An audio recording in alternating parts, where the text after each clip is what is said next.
Que para esta hora he llegado, a este tiempo nací. Buenos días, tengan todas. Hoy cerramos el estudio de Esther. Hace 10 sesiones, durante 10 sesiones hemos estado juntas compartiendo las enseñanzas de la palabra, así como nuestras vivencias y temas de gran trascendencia para nosotras las mujeres. Hoy estoy segura que Dios ha sembrado una semilla en los corazones de cada una de ustedes que nadie va a poder arrebatarles nunca. Deuteronomios 29:29 dice: las cosas secretas pertenecen a Jehová nuestro Dios, mas las reveladas son para nosotros y para nuestros hijos para siempre, para que cumplamos todas las palabras de esta ley.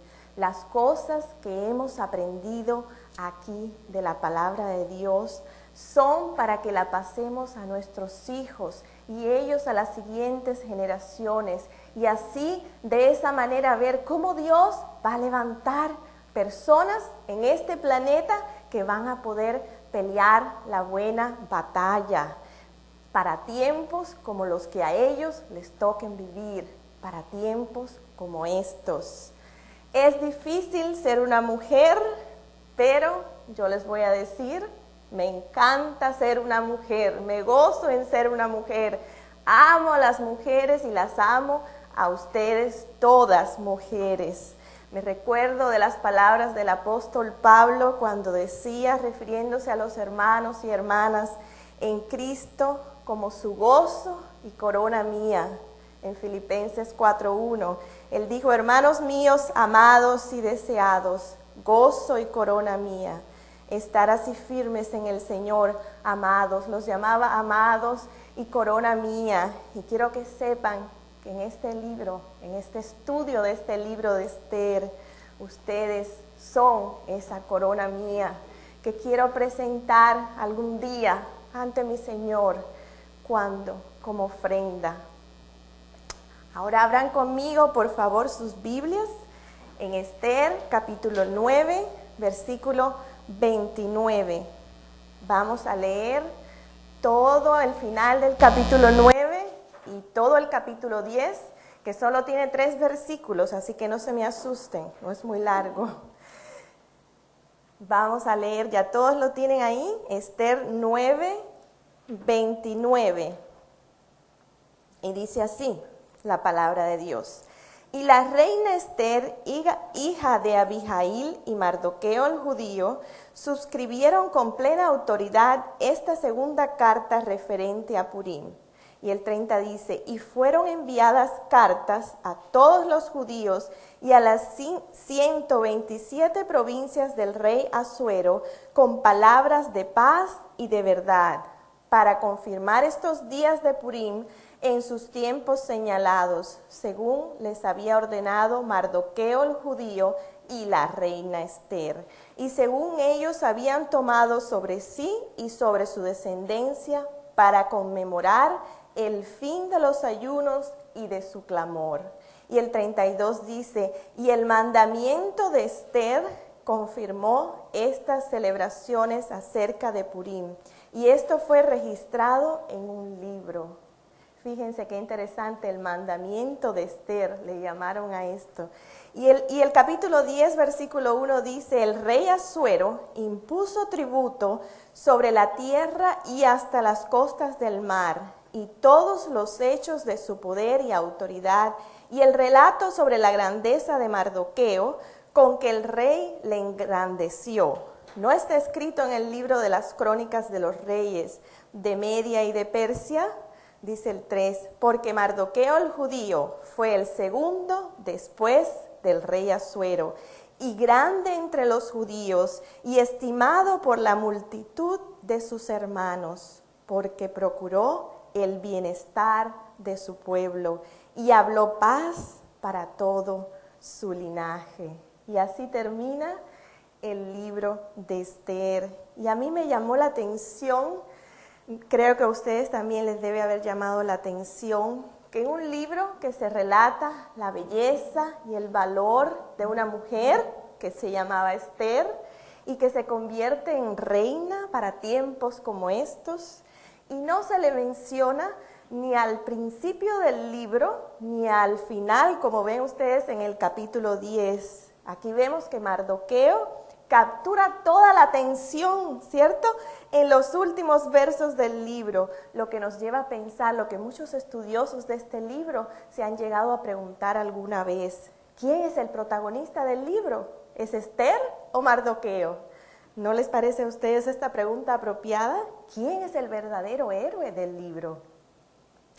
Quiero que veamos lo que escribió una estudiosa de la palabra de Dios, una doctora, Karen Jobs se llama.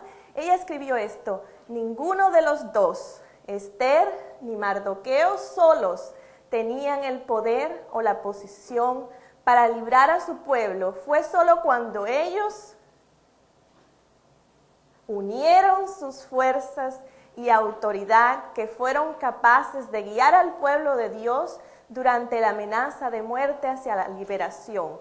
Ninguno de ellos aspiró a esa posición, tal vez ninguno de ellos la merecía. Y vamos a ver la siguiente, ella continúa explicando qué pasó, por qué, la explicación. Fue la confianza que tenían ellos debido a una serie de circunstancias improbables, en gran medida fuera de su control, a eso que muchas veces llamamos coincidencias. Sin embargo, su asociación imperfecta, miren esto, la asociación de Esther y Mardoqueo, una asociación aparentemente imperfecta, cumplió la antigua promesa de Dios y la raza judía fue preservada hasta el cumplimiento del tiempo. Dios entró en la historia a través de este pueblo como el Mesías. Cuán maravillosos son los caminos inescrutables de Dios. Y así termina ella este comentario acerca de esta pregunta: ¿quién es el verdadero héroe del libro? ¿Cierto? Vamos a enfatizar en este pensamiento de Esther 9:29. Vamos a volverlo a leer aquí. Dice: la reina Esther, hija de Abihail, junto con Mardoqueo el judío, escribieron con plena autoridad para confirmar esta segunda carta con respecto a los días de Purim. Fíjense qué interesante, junto con, aquí vemos a una mujer, a Esther, actuar, como dice la palabra de Dios, con plena autoridad, pero en lo que Dios la había llamado a ella a hacer. A ella, no a Mardoqueo, no a Jerjes, a ella, una hija de Dios. Aunque nosotras, tú y yo, somos completas en Cristo Jesús, nuestro destino, nuestro propósito para el cual Dios nos ha puesto en estos tiempos, nosotras no lo vamos a completar o tal vez no lo vamos a llegar a realizar totalmente sin esa otra persona junto con. ¿Se han puesto a pensar? Va a haber siempre alguien, una persona de la que vamos a necesitar para llevar a cabo nuestro propósito junto con esa persona. Nosotras no estamos llamadas a ser autónomas, quiere decir hacer las cosas solas, no en el cuerpo de Cristo, en la iglesia, no es así. Va a haber alguna persona, va a haber alguna cosa que Dios te va a llamar a hacer, a ti y a mí, es tu llamado. Y todas tenemos un llamado, recuerden esto, no hay nadie que no tenga un llamado, pero ese llamado lo vamos a llevar a cabo junto con alguna otra persona. Algunas veces esto nos puede enfadar un poquito, a algunas personas, no a todas, porque desearíamos tener todos los dones, todos los talentos para ser la supermujer y poder hacerlo todo solita, ¿cierto? Pero no ocurre así en el cuerpo de Cristo. Dios, el Espíritu Santo, reparte dones para la edificación de su iglesia, diferentes a cada una, y que tenemos que usar también en conjunto para poder llevar a cabo ese propósito que Dios tiene para nosotras, ese llamado en nuestras vidas.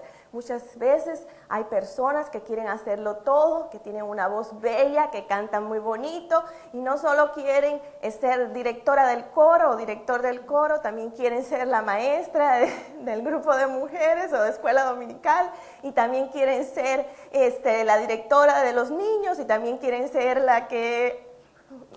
Cualquier cosa que a ustedes se les ocurra.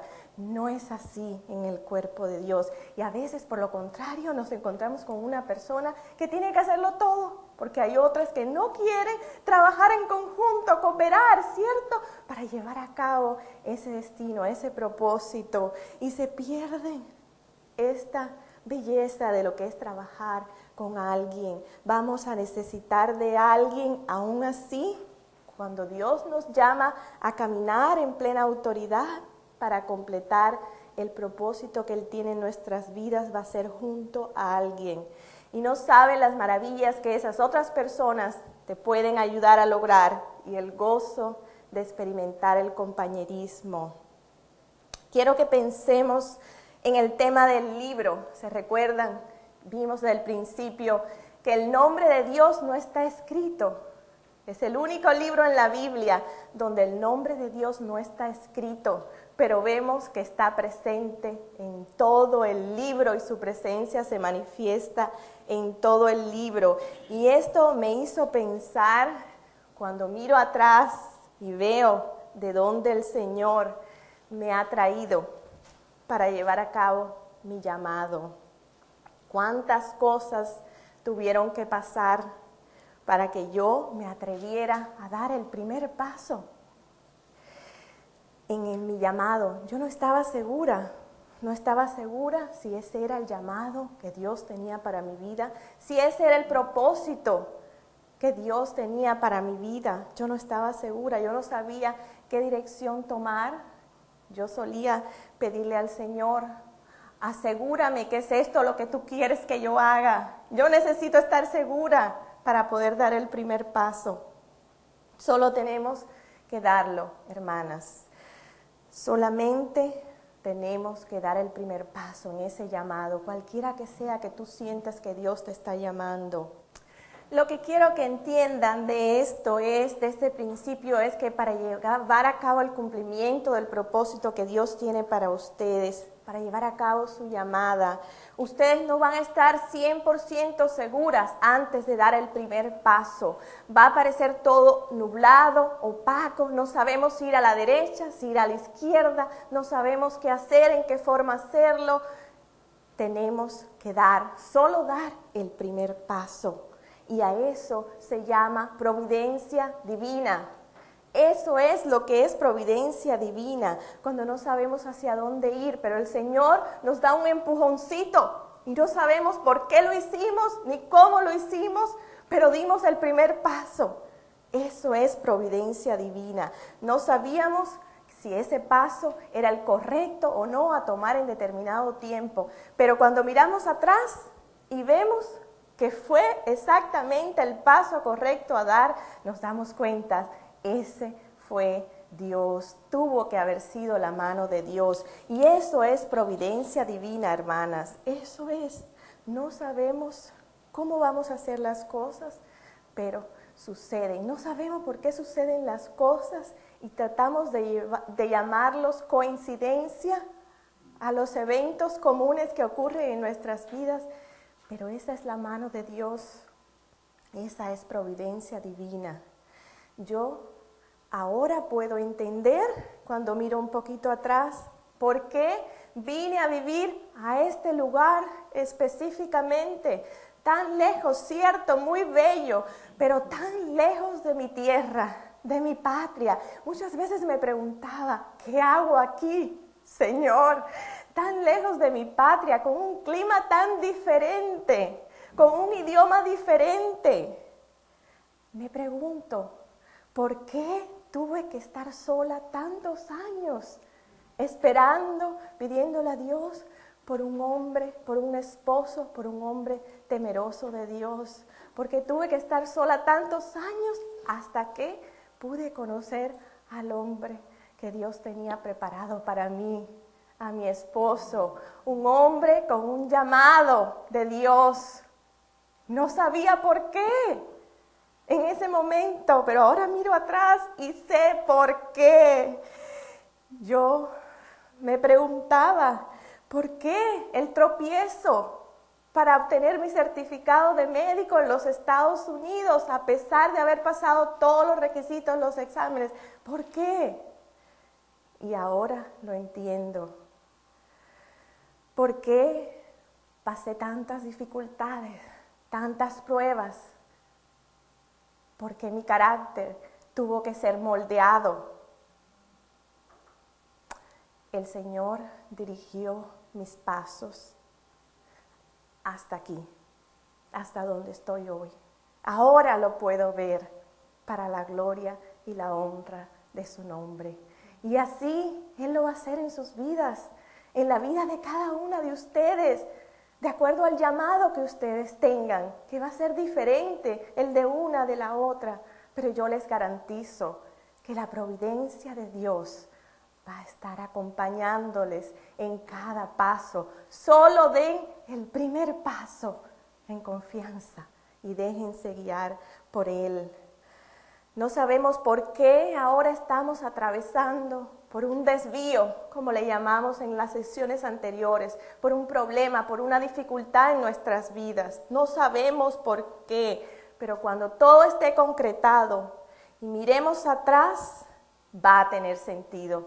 Va a tener sentido ese desvío en el cumplimiento del propósito que Dios tiene para nuestras vidas. Esther nos muestra que los sucesos comunes nunca son coincidencia en las vidas de los hijos de Dios. Dios sabe, Dios ve y Dios actúa. Dios no solo nos promete que Él hace todas las cosas. En Efesios 1:11 lo pueden anotar y ir a casa y estudiarlo y leerlo. Él nos promete que Él hace todas las cosas para que se cumpla su buena voluntad, según lo que dice Filipenses 2:13. Él promete también que dispone todas las cosas para el bien de quienes lo aman. Eso nos dice Romanos 8:28. En otras palabras, cada vez que Él nos mueve aquí o nos lleva allá en el ajedrez, en el tablero de ajedrez terrenal de Dios, no está Él solamente satisfaciendo un deseo o su propio placer, sin importar el impacto que va a tener este movimiento en ti, en tu vida. Él está trabajando en cada detalle, incluso los desagradables, esos que no nos gustan. Ahí Él está trabajando también para tu bien y para el mío. Vamos a voltear, vamos a seguir volteando los escenarios que nos quedan al revés. Hoy día vamos a voltear el escenario número 2 y el 1. Primero vamos a comenzar por el escenario número 2. Vamos a voltearlo al revés. El escenario 2 dice: es difícil ser una mujer en un mundo donde la belleza es un tratamiento. Quiero que anoten en sus tarjetitas verdes que les hemos proveído ese escenario número 2 por la parte de adelante. Y luego la vamos a voltear ese escenario con la palabra de Dios. Ya les voy a decir con cuál. Estuvimos hablando en la sección que correspondía a este escenario número 2, acerca de la obsesión que tiene el mundo en que vivimos con la belleza. ¿Se recuerdan? Y cómo esto nos puede afectar de una manera a nosotras las mujeres hasta convertirse en nuestra peor pesadilla, porque somos valoradas de acuerdo a si somos bellas o no, a si somos atractivas para los hombres. Se nos trata de acuerdo a la belleza. Pueden ver ustedes esto en el mundo que nos rodea hoy. A donde quiera que miren lo van a poder observar, lo van a poder ver. Hoy, en un mundo donde hay un tratamiento especial basado en si eres bella o no, atractiva o sexy o no, ¿cierto? Vimos cuando estudiamos Esther 2:12 que ella era naturalmente bella, pero sin embargo ella fue sometida a un tratamiento de belleza por un año. ¿Se recuerdan de esto? ¿Por qué? Porque en aquella cultura la belleza no se era algo que se hacía. Entonces la hicieron a ella embellecerse más. Y la belleza no es algo que tú eres, según nuestra cultura también. Es algo que tú tienes que hacer, y nunca vas a ser lo suficiente como para llegar a ser suficientemente bella. Siempre hay algo más que hacer para ser más bella, ¿cierto? Y vivimos bajo esa tendencia, bajo esa presión, bajo esa cultura. Somos tratadas hoy día, al igual que en la cultura de Esther, de acuerdo a la belleza. La obsesión por ser bella, y quiero resaltarlo aún más aquí porque es preocupante, cada día se vuelve en algo que asusta más, especialmente a las jovencitas, a nuestras hijas, ¿cierto? Estuve la semana pasada mirando un programa, el noticiero, las noticias, y hubo una noticia que realmente me impactó, me preocupó. Las mujeres, por ser bellas, algunas mujeres, por llegar a ser bellas, tenemos que seguir la tendencia de este mundo que nos dice, sí, para ser bella tienes que ser delgada, joven y atractiva a la vista de los hombres. Si no, no estás incluida en el concepto de belleza. Eso es lo que nos dice el mundo, eso es lo que nos dicen las revistas, el medio en que vivimos, ¿cierto? ¿Saben cuál es la última técnica, según este noticiero que escuché yo, de las supermodelos para adelgazar? Yo me quedé impresionada. Toman estos cotones de algodón, copos de algodón, y los sumergen en jugo de naranja y se los comen, uno tras otro. ¿Por qué? Porque de esa manera el estómago se llena, se hincha, no sienten apetito, y el algodón es algo que no se absorbe por el estómago, por nuestro sistema digestivo. Todo lo contrario. El algodón, eso que están haciendo ellas, no tienen ni la menor idea, piensan que están comiendo algo que les llena, que no tiene calorías, que no se absorbe por el organismo y por tanto no sienten apetito y no van a ganar de peso. El algodón, hoy en día, la mayoría es fabricado con fibras sintéticas, ni siquiera es algodón natural, y esas fibras sintéticas no se absorben por el intestino, producen obstrucción intestinal y las pueden llevar hasta la muerte. ¿Se imaginan? Esto es real. Esto lo vi la semana pasada en el noticiero.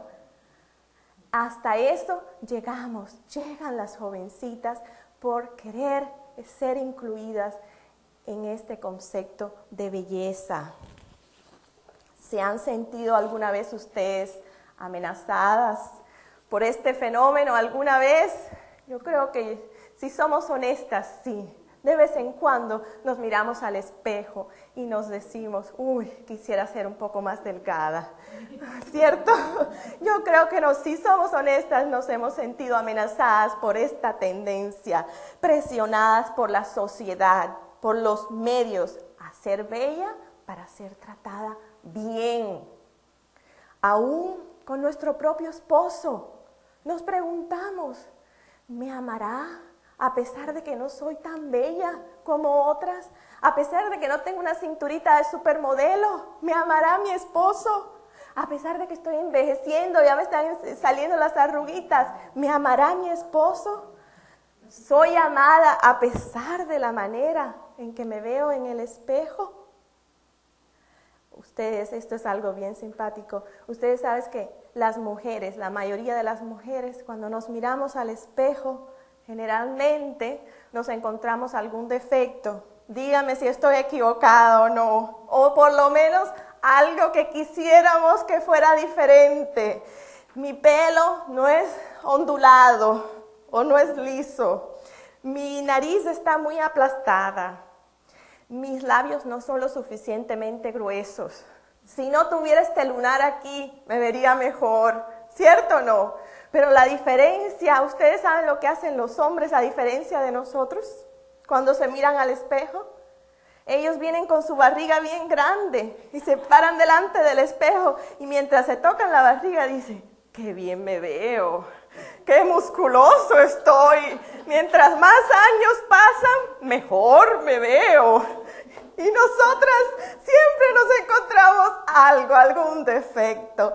Qué diferencia, ¿no? Nosotras debemos imitar a los hombres en ese aspecto nomás. Entonces, ¿cómo vamos a voltear al revés esto? ¿Cómo vamos a voltear al revés esta inseguridad? Soy amada, soy lo suficientemente bella. ¿Cómo? Sabiendo que yo soy amada por mi Señor. Y eso es lo que importa. Valiosa para Él. Vamos a ver lo que dice Eclesiastés, y esto es lo que quiero que ustedes pongan en la parte de atrás de este escenario en la tarjetita. Eclesiastés 3:11. Dios hizo todo hermoso en su momento, en su momento. Seguramente ustedes han escuchado muchas veces esta porción de Eclesiastés capítulo 3 del 1 al 4. Vamos a buscarla y vamos a leerla un ratito, rapidito. Eclesiastés 3 del 1 al 4. El rey Salomón está hablando aquí. Nos dice que hay un tiempo para todo, ¿cierto? Todo tiene su tiempo, dice, y todo lo que se quiere debajo del cielo tiene su hora. Tiempo de nacer, tiempo de morir, tiempo de plantar, tiempo de arrancar lo plantado, tiempo de matar, tiempo de curar, tiempo de destruir, tiempo de edificar, tiempo de llorar, tiempo de reír, tiempo de endechar y tiempo de bailar. Y así continúa, hay tiempo debajo del sol. Cada día, en todas las actividades que hacemos, Dios las ha hecho bellas en su tiempo. Y eso tenemos que saberlo. En el reino humano, vamos a ver esta próxima, en el reino humano el tiempo disminuye la belleza. Ese es el concepto humano que tenemos de la belleza. El tiempo disminuye la belleza. Pensamos humanamente que cuando envejecemos, que mientras más envejecemos, menos hermosas somos, ¿cierto? Según el punto de vista humano, con esta obsesión que tiene por la juventud y la belleza física, el pasar de los años disminuye la belleza, según el pensamiento humano, ¿cierto? Pero vamos a ver qué es lo que dice el reino de Dios. Pero en el reino de Dios, donde vamos a estar por la eternidad, el tiempo perfecciona la belleza. El tiempo perfecciona la belleza. ¿Cuán opuesto lo que piensa el hombre que lo que sucede en el plano divino, ¿cierto? Nosotras pensamos que mientras más vivimos en la tierra, más años pasan, la belleza más disminuye, ¿cierto?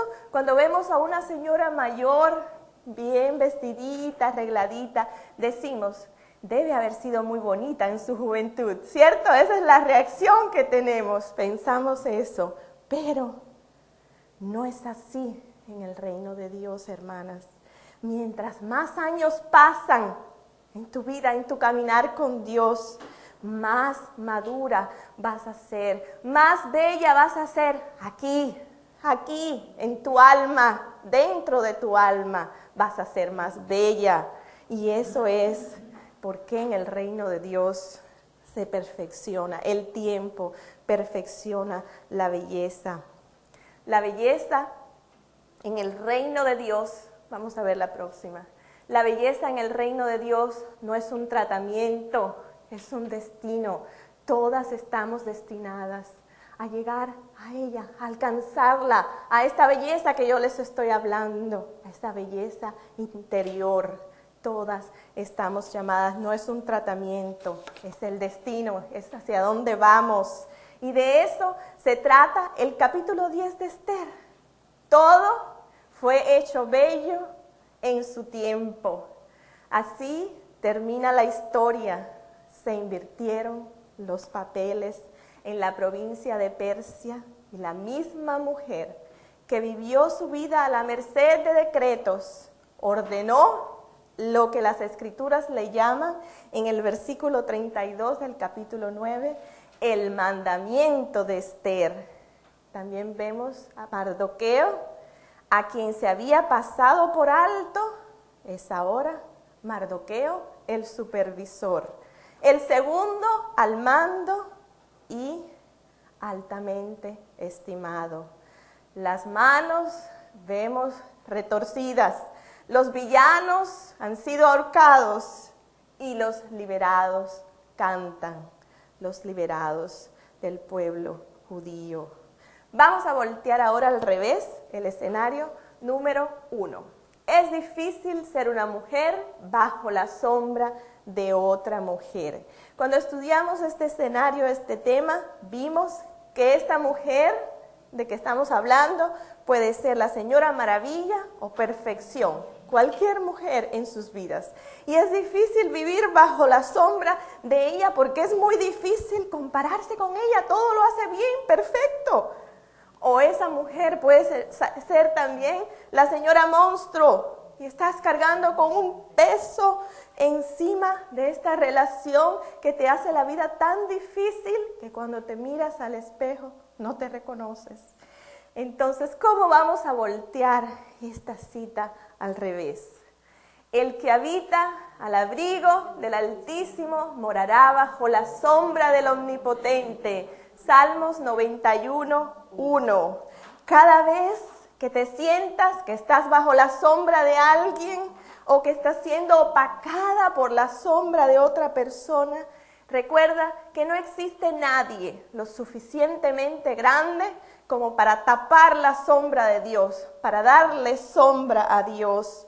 Nosotras vamos a vivir bajo una sombra, sí, pero la sombra del Omnipotente, la sombra del Altísimo. Y eso significa, cuando estamos viviendo bajo la sombra de nuestro Padre, de nuestro Dios, que su sombra va a ir delante de nosotros en el camino y que siempre va a estar delante de mí. Y que cuando algún enemigo intente atacarme, su sombra va a estar en el medio, entre los dos, entre ese enemigo y yo. Eso tenemos que recordarlo. Quiero que vean, ahora vamos a poner debajo o encima, mejor dicho, vamos a poner encima de los 7 escenarios que hemos venido estudiando estas palabras que les voy a mostrar a continuación. Quiero que pongan encima en su tarjeta, espero que todas las hayan traído, las anteriores, del escenario número 1, que dice: es difícil ser una mujer bajo la sombra de otra mujer. Esa es la que acabamos de ver hoy día. Quiero que ponga encima de ese escenario la palabra opacada.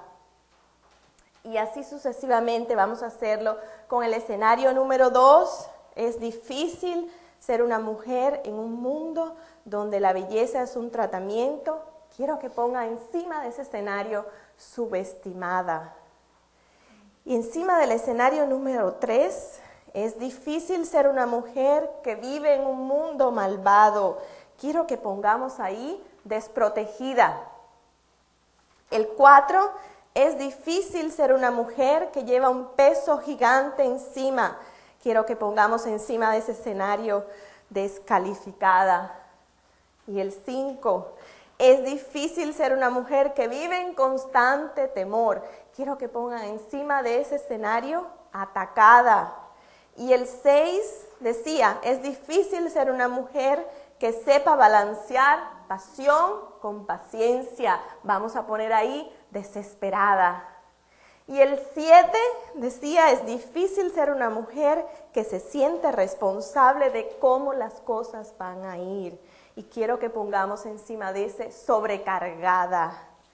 Y cada vez que te sientas así, cualquiera de estas maneras, opacada, subestimada, desprotegida, descalificada, atacada, desesperada, sobrecargada, cada vez que te sientas así, cualquiera de estas cosas, quiero que digas: yo tengo un Dios que lo va a voltear al revés. Quiero que lo repitan conmigo, a ver: yo tengo un Dios que lo va a voltear al revés. Él será fiel contigo. No te inquietes. Recuerden lo que dice Salmos 37:3. Él nos dice, confía en Jehová y haz el bien. A medianoche, cuando menos ustedes se lo esperen, Dios puede cambiarlo todo. Salmos 30, 11, 12 dice, convertiste mi lamento en danza, me quitaste la ropa de luto y me vestiste de fiesta, para que te cante y te glorifique y no me quede callado. Señor mi Dios, siempre te daré gracias. Gracias. Y la fiesta de Purim, hermanas, puede representar para nosotros ese recordatorio de todo lo que Dios ha hecho para liberarnos, para hacernos libres. Y de la misma manera que hizo y que los judíos lo recuerdan como el día de la liberación de esa exterminación de la muerte, nosotras también podemos recordar esta fiesta con todo un reconocimiento de todo lo que Dios ha hecho para librarnos a nosotros también de la muerte. El decreto, la única diferencia que existe entre la liberación de los judíos y la nuestra es que esa abrumadora sentencia de muerte, el decreto que fue dictado en contra nuestra, fue clavado en la cruz de Cristo y lleva el sello carmesí de su sangre. Si tú eres como yo, hija de Dios, Dios también te ha librado a ti de todos los bastiones que Satanás ha tratado de poner en contra tuya o que ha tratado de usar para destruirte. Esas victorias son para atesorarlas con gozo. Esas victorias son para celebrarlas en gran medida. Eso es Purim para nosotras. No queremos regresar a la antigua vida, a la opresión, a vivir bajo el yugo del enemigo. Entonces debemos de recordar, hermanas, la gran obra que Dios ha hecho a nuestro favor.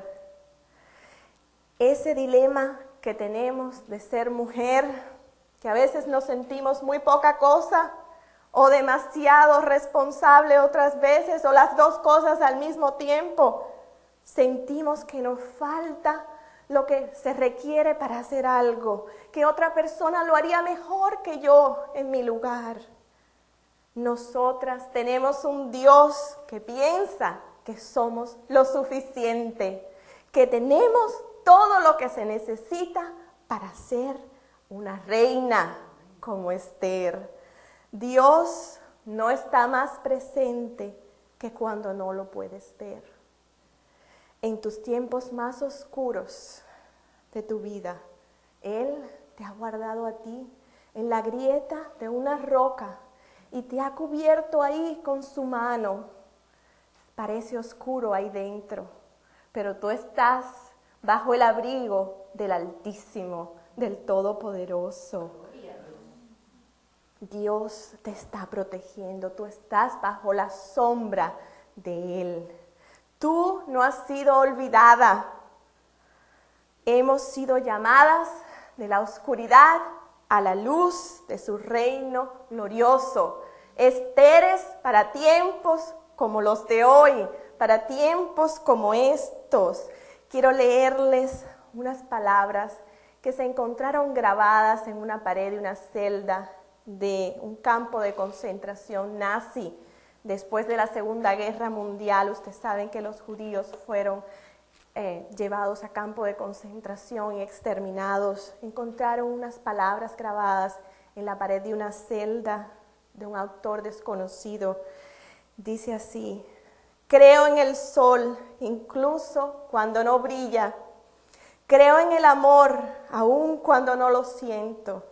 Creo en Dios, aun cuando esté en silencio. Eso es, hermanas, el libro de Esther. En esas 3 líneas sencillas predican con un poder atómico el mensaje eterno de la providencia de Dios. No es coincidencia, es providencia. Hoy terminamos el estudio de Esther. Hoy enrollamos el rollo del Megilá, del libro de Esther. Hoy terminamos el estudio de todo el Megilá. ¿Se acuerdan que al principio decíamos que vamos a estudiar y les hacía repetir a ustedes todo el Megilá? Hoy, gracias a Dios, concluimos ese estudio. Y quisiera terminar leyéndoles la bendición que se lee cada año en la fiesta de Purim, mientras los judíos recuerdan la historia que hoy hemos terminado de estudiar juntas. Dice así esta bendición: bendito seas, Señor Dios nuestro, Rey del universo, que nos santificó mediante sus preceptos y nos ordenó en relación con la lectura del Megilá. Bendito seas, Señor Dios nuestro, Rey del universo, que obró milagros para nuestros antepasados en aquellos días y en estos tiempos. Bendito seas, Señor Dios nuestro, Rey del universo, que nos ha mantenido vivos, nos ha sostenido y nos trajo hasta estos tiempos. Cerramos hoy la historia del libro de Esther, pero la historia de tu vida, al igual que la historia de la mía, Dios no la ha terminado de escribir todavía. La tinta de esa historia le falta mucho aún todavía para secarse, y espero que la de la mía también, pero tú tienes la oportunidad de vivir la aventura, de confiar que Dios va a voltear al revés cada uno de los papeles que sean puestos en contra tuya y recordar que cuando es difícil ser una mujer, tú has sido puesta en este planeta con un propósito para tiempos como estos. Hazlo bien, hazlo confiada, y mientras lo haces, disfruta de ser una mujer. Gracias por acompañarme durante esta maravillosa aventura. Gracias. Dios los bendiga. Que para esta